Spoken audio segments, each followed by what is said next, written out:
orang percaya.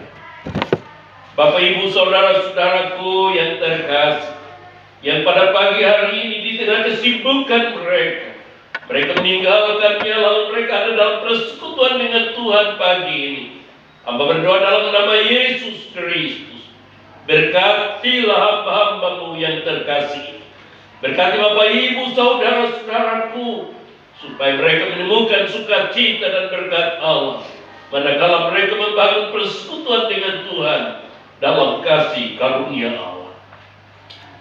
Tenangkan hati dan pikiran-pikiran kami ya Tuhan, dan berbicaralah bagi kami pagi ini, karena sesungguhnya kami semua telah mendengarkan firman pagi ini. Di dalam nama Yesus Kristus, firman yang hidup, kami berdoa dan bersyukur hanya kepada Bapa di dalam surga. Haleluya, haleluya Yesus. Amin.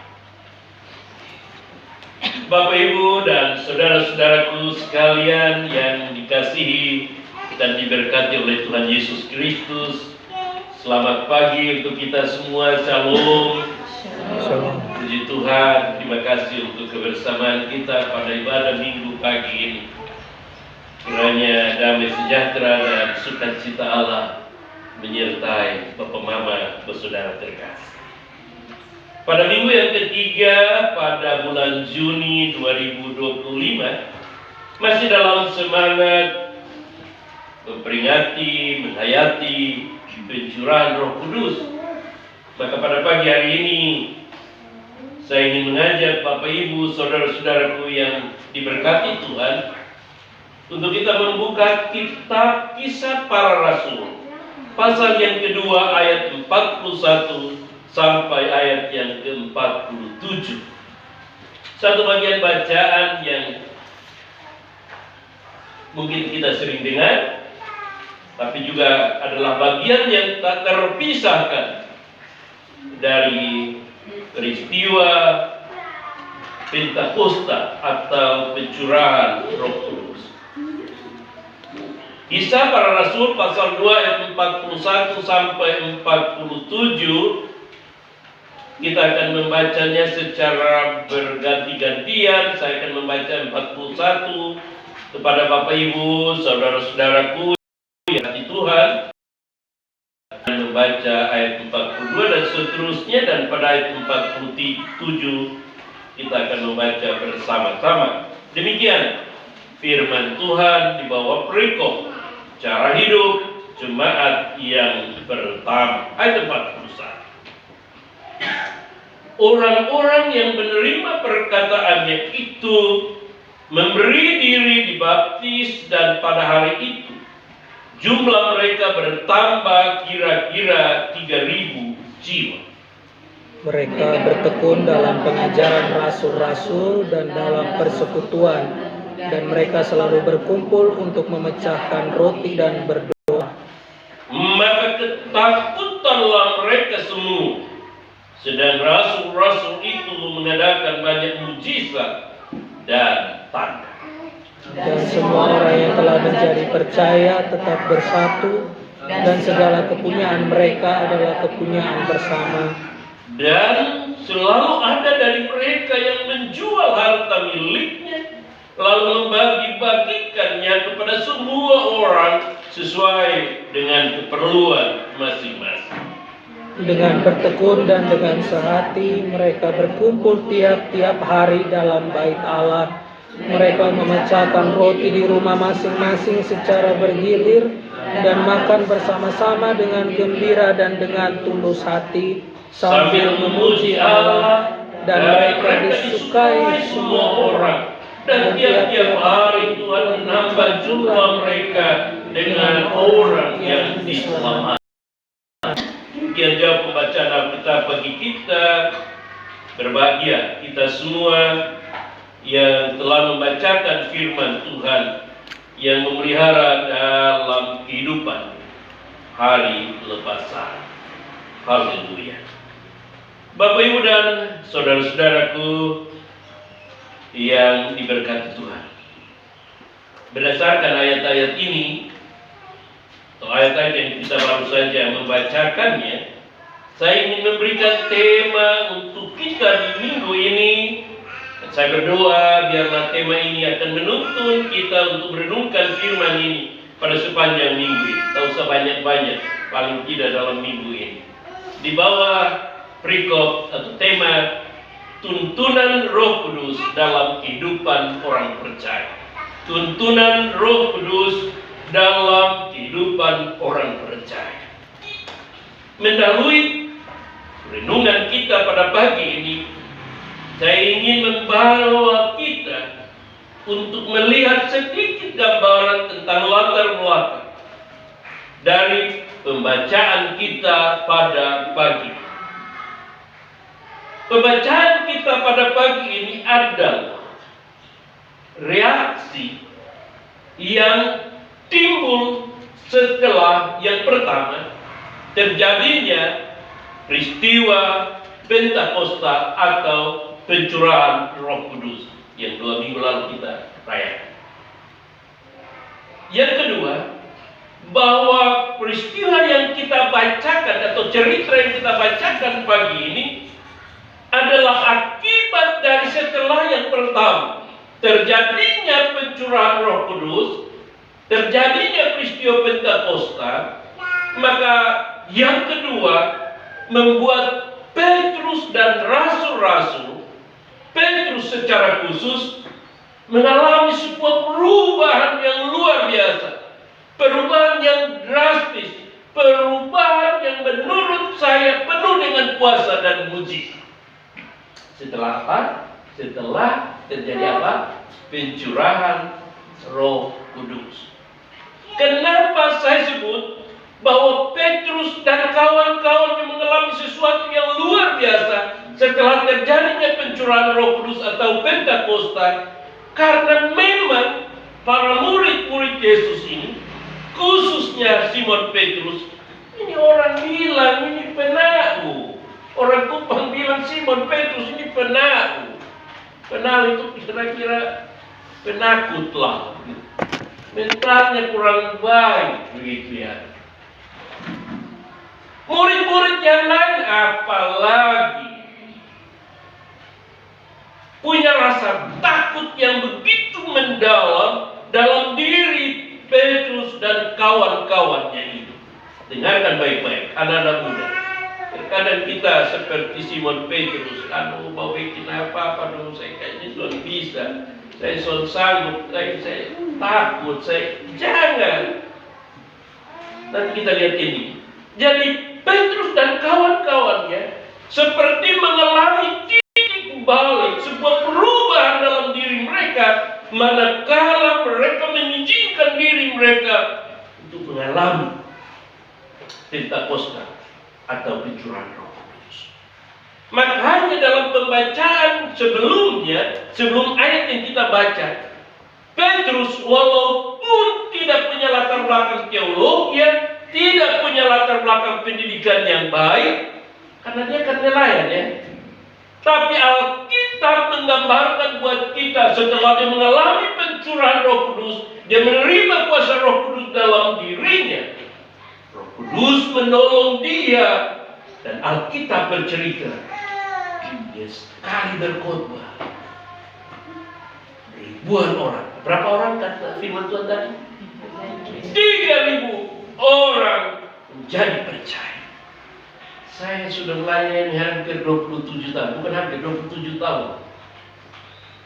Sepanjang sejarah di Indonesia khususnya, saya belum pernah dengar sekaliber pendeta di Indonesia yang sekali berkhotbah amin, lalu begitu banyak orang menjadi bertobat.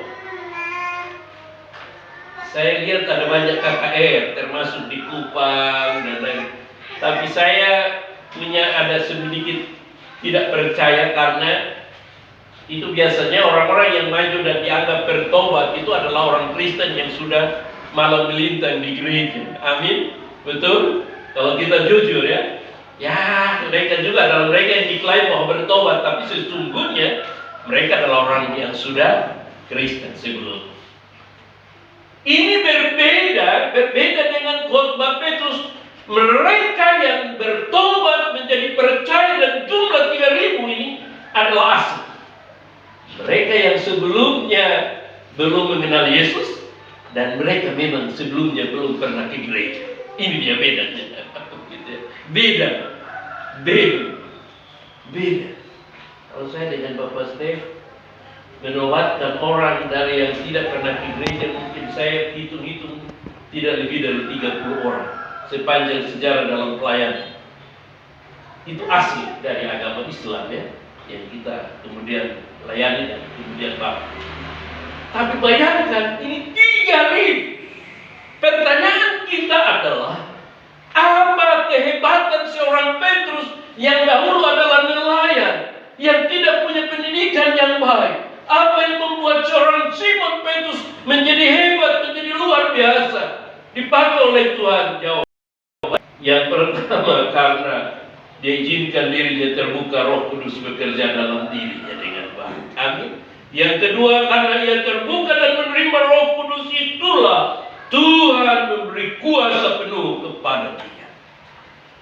Makanya waktu dia berkhotbah minggu lalu saya sampaikan, sekali berkhotbah 3.000. Yang pertama, yang kedua dia berkhotbah menggunakan firman Tuhan. Artinya referensinya adalah kitab-kitab perjanjian lama.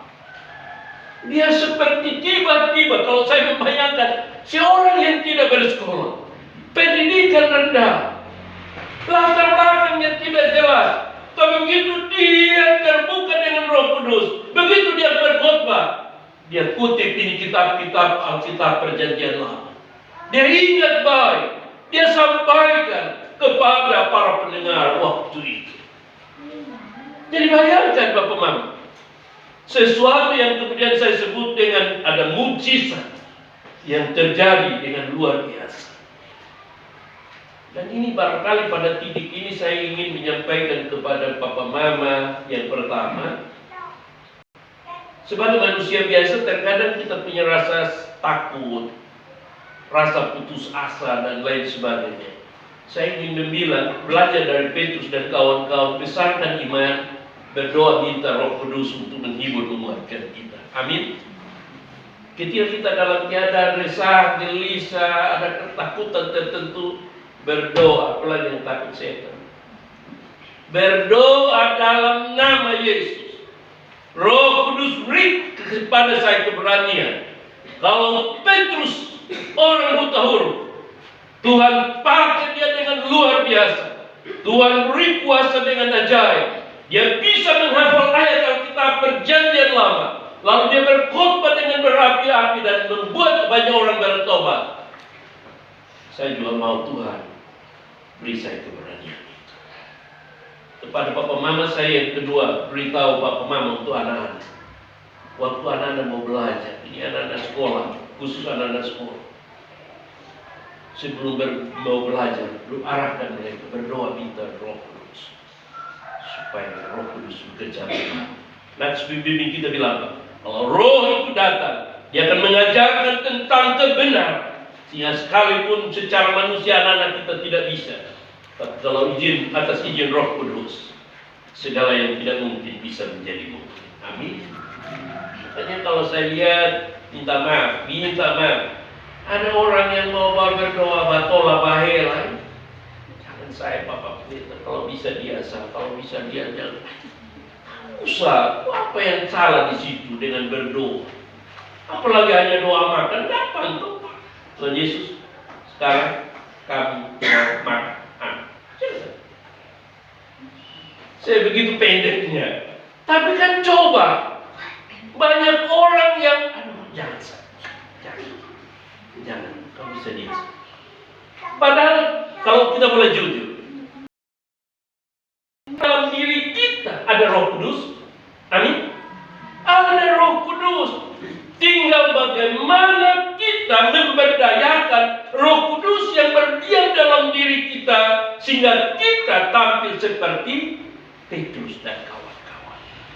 Bukan berarti kita tidak punya rasa takut. Bukan. Kapan kita yakin bahwa Roh Kudus ada dalam diri kita? Kapan Bapak Mama yakin bahwa ada Roh Kudus dalam diri Bapak Mama?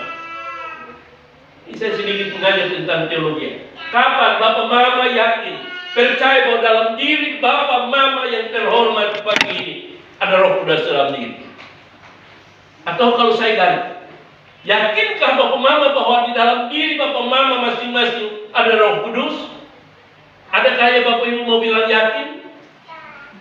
Amin? Yakin?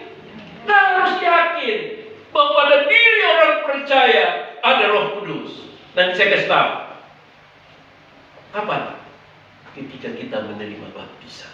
Amin?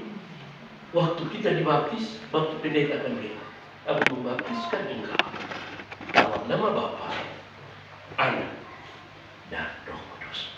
Pada saat itu ada Roh Kudus dalam diri kita. Apapun latar belakang kita. Amin? Ada Roh Kudus. Soal dalam perjalanan waktunya Roh Kudus itu mau bekerja atau tidak itu sangat tergantung kepada pribadi masing-masing. Pribadi masing-masing. Makanya jangan heran ketika kita ada Roh Kudus. Coba lihat, begitu kita lihat orang celaka, muncul apa? Muncul apa? Biasanya ketika kita lihat orang celaka, ada rasa kasihan. Siapa yang begini? Mengingatkan kita untuk Roh Kudus, bukan? Ya. Ketika orang berduka, kita datang pasti ada rasa duka, ada terharu. Apa yang membuat itu? Roh Kudus. Persoalannya apakah seperti Roh Kudus itu bekerja seperti Petrus itu berlaku untuk semua orang? Iya. Sangat tergantung kepada pribadi masing-masing. Sama dengan orang bawa sepeda motor, ada Beat, ada Revo, ada apa lagi? Ada banyak motor dari yang kecil sampai besar. Saya suka lihat ada tulisan-tulisan di pantat-pantat mobil trek. Apa ya? Istilahnya mobil tua, tapi beda joki, begitu ya. Gitu ya. Iya, beda joki. Mobil tua tapi beda joki, rezeki beda. Artinya apa? Mau motornya kelas cc-nya besar atau mobil kelas cc-nya besar, tapi di tangan tergantung tangan orang. Amin. Betul? Dia mau menjadi ngebut cepat atau lambat sangat tergantung kepada pribadi. Artinya sama. Ada yang punya motor, tapi dia tidak bisa bawa motor, hanya pegang. Sama dengan ya, Pak. Tapi ada yang tidak punya motor, tapi kalau terpercaya dikasih kunci ngebut. Beda. Iya tuh. Bukan ini. Saya lihat ada banyak yang ketahu-ketiup. Maksudnya ada yang salah. Maksudnya itu betul tuh. Ada orang punya motor tapi tidak bisa. Saya ada saudara di Jakarta itu polisi. Sampai dia mati punya RX-Key 0 km. Tapi dia lebih memilih ke kantor bawa naik sepeda onto. Motornya tapi tiap pagi dia lap, habis lap dia kasih panas. Tiap pagi. Sampai dia mati sendiri. Motornya tidak pernah dipakai oleh dia. Dia punya motor. Sementara ada orang lain yang tidak punya, tapi begitu dia pegang kunci, fui, hilang. Tidak, artinya saya mau gambarkan. Pada dasarnya ketika seseorang menerima baptisan kepada orang ini, Tuhan memberikan karunia Roh Kudus. Jadi itu baptisan tuh. Anak dan Bapa, Anak dan Roh pada diri manusia. Tinggal bagaimana menggunakannya. Karena itulah saya berharap mari kita mengembangkan Roh Kudus dalam diri kita masing-masing. Lihat Petrus. Begitu dia tahu dia mengalami pencurahan Roh Kudus, dia menggunakan itu secara baik lalu berkhotbah. Dia tidak menjadi penakut. Beda hal, coba saya tunjukkan kembali. Waktu Yesus ditangkap, waktu ia dihadapkan di Pilatus, apa yang diucapkan oleh Yesus ketika ada seorang perempuan berkata kepada Simon Petrus, Simon, rupanya kamu ada di sini. Kami ini kayaknya kami ini anak buah dari Yesus. Dia bilang apa? Jangan ngomong begitu. Saya tidak kenal dia. Sampai berapa kali? 3 kali. Sederhana. Punya rasa takut hanya untuk menjawab dia kenal Yesus. Dia sampai menyangkal Yesus 3 kali. Tapi berbeda halnya ketika dia terbuka dengan Roh Kudus. Alkitab berkata, dia berkhotbah dengan luar biasa. Dia mengutip ayat-ayat firman Tuhan dari perjanjian lama. Bahkan Alkitab, dampak dari khotbah dia ialah ada 3.000 orang menjadi percaya. Bapak Ibu dan saudara-saudaraku sekalian yang diberkati Tuhan. Berdasarkan keadaan latar belakang yang saya gambarkan kepada kita pagi ini, maka tema tuntunan Roh Kudus dalam hidup orang percaya hendak itu juga berlaku dalam kehidupan kita sebagai warga gereja, sebagai orang percaya, sebagai anak-anak Tuhan yang hidup di zaman sekarang. Kita percaya bahwa peristiwa Pentakosta pencurahan Roh Kudus yang terjadi pada 2000 tahun yang lalu, tuntunannya, kuasanya tetap berlaku sampai hari ini, bahkan untuk selamanya. Amin. Lalu bagaimana caranya supaya kita mengalami tuntunan Roh Kudus dalam diri kita sebagai orang Kristen, sebagai orang-orang percaya, juga sebagai warga gereja? Saya punya catatan yang pertama. Roh Kudus menuntun orang percaya untuk menerima, memahami, mengerti tentang perkataan firman Tuhan. Roh Kudus menolong kita, menolong saya, menolong Bapak Ibu, saya percaya, untuk mengerti firman Tuhan. Karena itulah saya ingin membilang kepada kita, waktu kita mau baca firman Tuhan, waktu kita mau membaca Alkitab, upayakanlah supaya berdoa, minta pimpinan dan hikmat dari Roh Kudus. Makanya kayak kita di gereja di sini, sebelum kita masuk dalam pelayanan firman Tuhan ada lagu pengantar. Setelah lagu pengantar kita berdoa, dan saya selalu berdoa, Tuhan curahkan Roh Kudus, memberikan pengertian-pengertian yang baru kepada kita. Dan saya yakin dan percaya, secara pribadi saya merasakan, saya bukan orang pintar, saya merasa tidak pintar, tapi saya menjadi percaya bahwa Roh Kudus yang Tuhan utus, itulah yang menolong saya untuk saya bisa berkhotbah dalam setiap pemberitaan firman Tuhan yang saya sampaikan. Secara manusia saya juga punya rasa malu. Saya punya rasa malu. Tapi saya percaya yang memampukan adalah Roh Kudus. Itu sebabnya setiap memulai pelayanan firman Tuhan, saya selalu berdoa, Roh Kudus tolong saya. Dan bagaimana saya ingin mendorong? Saya ingin mendorong. Ketika Bapak, Ibu, Saudara membiasakan diri untuk membaca firman Tuhan, dengan sebelumnya itu berdoa minta pencerahan dari Roh Kudus, percayalah, 100% saya yakinkan. Ini bukan kampanye, Setiap waktu berdoa minta pimpinan Roh Kudus, cepat atau lambat, saya mau kasih tahu.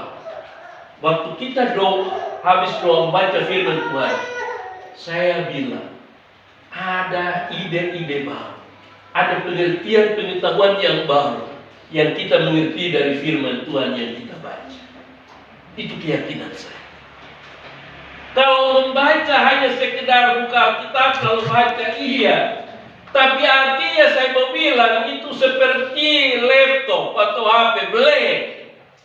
Tidak bisa. Tapi kalau sering kita berdoa, Tuhan tolong saya, Roh Kudus bantu saya, cepat atau lambat. Begitu kita baca, kita akan mengerti maksud kita lakukan.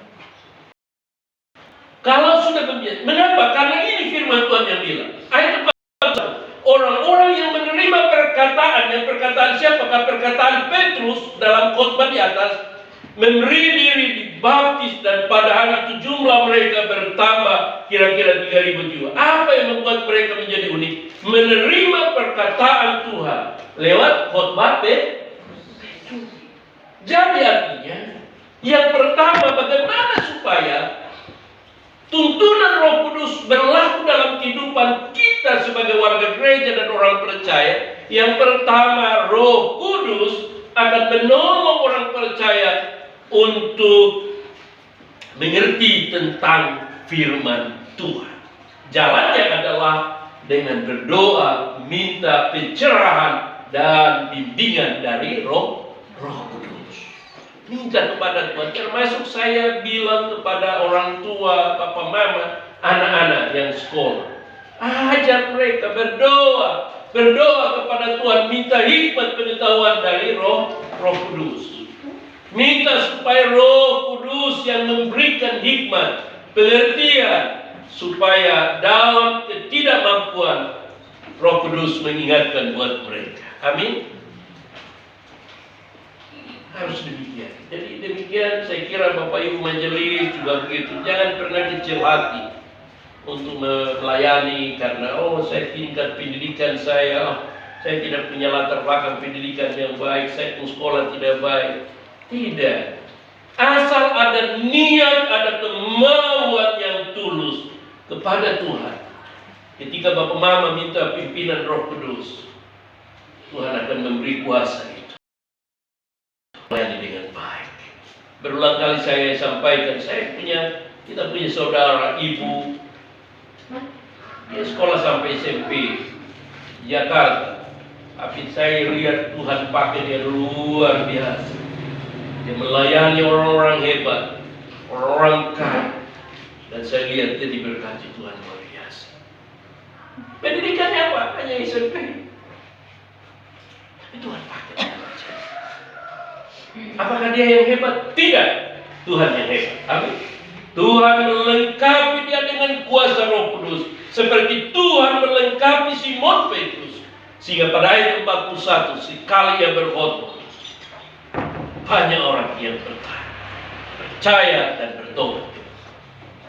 Yang kedua, bagaimana supaya tuntunan Roh Kudus itu berlaku dalam kehidupan saya dan Bapak Mama saudaraku yang terkasih pada zaman sekarang. Yang kedua, bahwa Roh Kudus menolong orang percaya untuk bertekun dalam ajaran-ajaran Tuhan.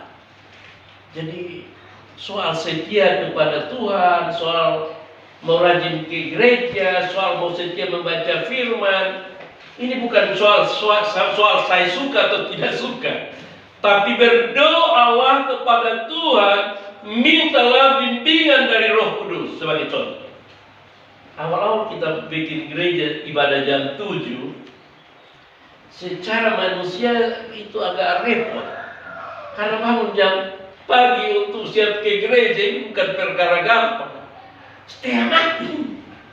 Jadi saya ada dua hal yang saya biasa lakukan. Awal, pertama, antisipasi dengan alarm di HP, stay HP. Tapi sebelum tidur saya selalu berdoa, Tuhan, saya mau tidur karena saya akan beribadah jam 7 pagi. Saya tidak boleh terlambat dan saya harus datang biasanya lebih awal. 1-2 kali. Kalau saya tidak salah itu sudah 2 kali. Saya harus tunggu alarm bunyi baru saya loncat.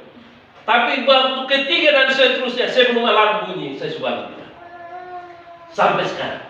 Dan saya hampir belum sepanjang sejarah dalam pelayanan di sini, saya belum pernah terlambat datang ke gereja. Bahkan rata-rata saya datang setengah jam sebelum ibadah mulai. Saya bukan mau puji diri, bukan. Ini bagian dari kesaksian hidup. Bahwa mintalah agar Roh Kudus yang mengingatkan buat kita. Dan kalau Roh Kudus yang mengingatkan, alarm tidak berlaku. Amin. Saya percaya itu. Roh Kudus akan menolong orang percaya untuk bertekun dalam ajaran. Bukan saya. Saya imani. Roh Kudus yang akan mengingatkan, Roh Kudus akan membangunkan kita pada waktu yang tepat. Saya membuat kita tidak terlambat. Tadi yang saya agak sedikit terlambat karena saya agak marah dengan diri saya sendiri tadi. Saya datang sudah hampir jam 6.45. Saya bangun setengah 6. Hanya namanya kita bangun di rumah, saya dipegang sana, habis mari saya dipegang, itu ada kerja di rumah, ambil sana, ambil sini. Saya kaget, lewat jam. Mandi cepat-cepat, sudah jam 6.45. Kaget juga, saya dalam perjalanan dari rumah ke sini. Tadi saya marah diri sendiri. Tadi kopi pegang sana, pegang sini. Coba mandi kau jalan pagi. Iya toh. Maksud saya mengimani dan ingin meyakinkan Bapak Mama dan Saudara, Petrus bukanlah orang yang hebat, tapi dia mengizinkan untuk Roh Kudus bekerja dalam dirinya menuntun hidupnya. Maka Roh Kudus itulah yang membuat seorang Petrus dan orang-orang percaya pada zaman itu hidup dalam sebuah ketekunan. Ayat 42. Mereka bertekun katanya dalam apa? Pengajaran rasul-rasul dan dalam persekutuan. Orang-orang Kristen pada zaman gereja mula-mula atau gereja pertama, mereka luar biasa, punya sikap hidup yang luar biasa, bertekun dalam persekutuan. Dan kita lihat kemudian di bagian belakang.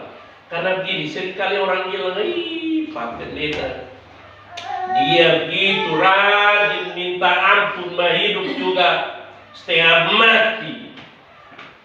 Atau ada orang bilang, itu dia begitu mah hidup juga ada susah.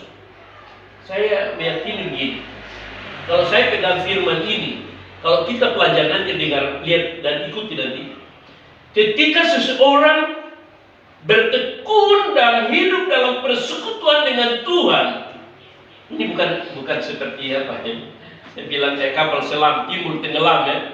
Artinya dilakukan secara terus menerus dengan baik. Saya percaya Tuhan akan mengubah banyak hal dalam hidup orang percaya. Amin. Ini keyakinan saya. Perhatikan baik.